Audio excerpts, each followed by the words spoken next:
Hello friends, get ready for legal dictation. Okay, start.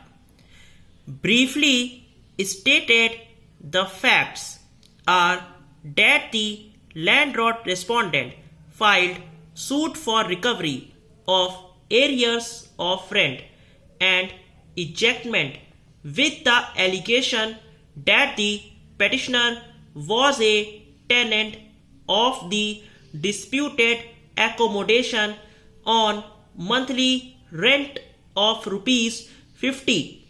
Besides, he was liable to pay rupees 20 per month as electricity charges and rupees 7.50 per month towards house and water tax as part of rent. The tenant failed to pay arrears of rent after September 1982. He gave a notice demanding arrears of rent and terminating the tenancy. The petitioner, after having received it, did not comply with the same. The petitioner contested the suit. It was alleged that the rate of rent was rupees 20 per month. He admitted his liability to pay electricity charges at the rate of rupees 20 per month as well as water tax and house tax. He denied that he had received any notice. The trial court recorded a finding that the petitioner had received the notice. The rate of rent was rupees 50 per month and in addition to it rupees 20 per month as electricity charges and rupees 7.50 per month towards house and water tax as part of the rent. This finding has been affirmed by the revisional court. The petitioner had also claimed the benefit of provision of section 24 of the Act para. The core question is whether the petitioner is liable to deposit electricity charges as well to get the benefit of the provisions of subsection 4 of section 20 of the Act.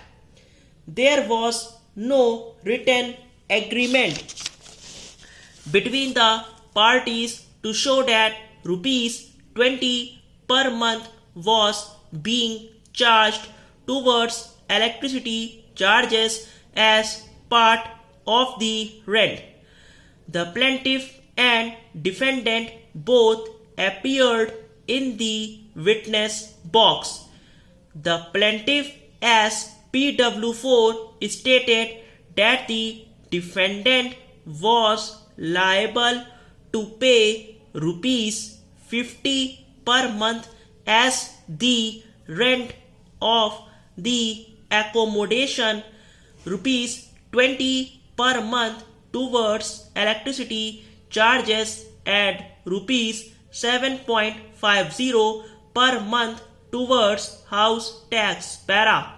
Section 105 of the Transfer of Properties Act defines the lease. The lessor is entitled to get consideration for the lease from the lessee, which is agreed between the parties. In case a lessor provides other amenities or furniture in addition to the accommodation which has been let out, unless the intention of the parties is that the amount fixed for providing such amenities be also treated as rent. The amount taken separately for furniture and other amenities may not form part of rent. Normally, the electricity charges are taken by the landlord for the purpose that he is providing electricity to the tenant, and for such facility he has to pay the amount of electricity charges to the electricity board or such authority from whom the electricity connection has been taken, and the landlord is liable to pay for the consumption of electricity by the tenant. In absence of any specific agreement or proof in this respect, it cannot always be termed that the amount of electricity charges forms part of the rent. Stop. अगर आपको dictation अच्छा लगा तो channel को ज़रूर subscribe करें। Thank you.